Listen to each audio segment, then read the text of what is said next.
The Scarlet Letter by Nathaniel Hawthorne. Chapter 1. The Prison Door. A throng of bearded men, in sad-coloured garments and grey steeple-crowned hats, intermixed with women, some wearing hoods and others bareheaded,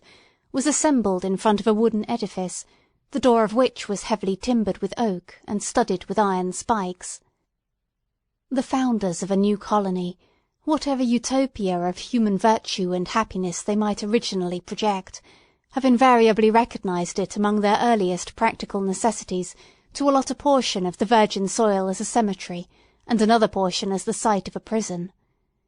In accordance with this rule, it may safely be assumed that the forefathers of Boston had built the first prison-house somewhere in the vicinity of Cornhill, almost as seasonably as they marked out the first burial-ground, on Isaac Johnson's lot, and round about his grave, which subsequently became the nucleus of all the congregated sepulchres in the old churchyard of King's Chapel.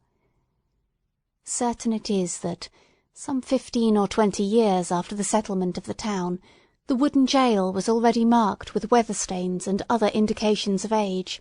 which gave a yet darker aspect to its beetle-browed and gloomy front.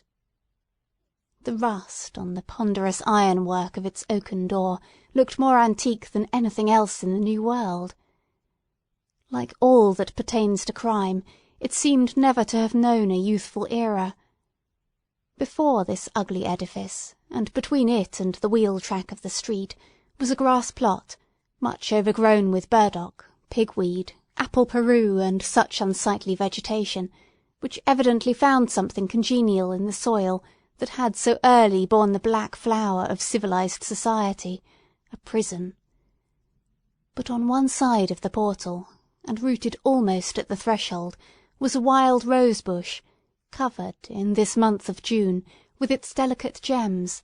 which might be imagined to offer their fragrance and fragile beauty to the prisoner as he went in, and to the condemned criminal as he came forth to his doom, in token that the deep heart of nature could pity and be kind to him.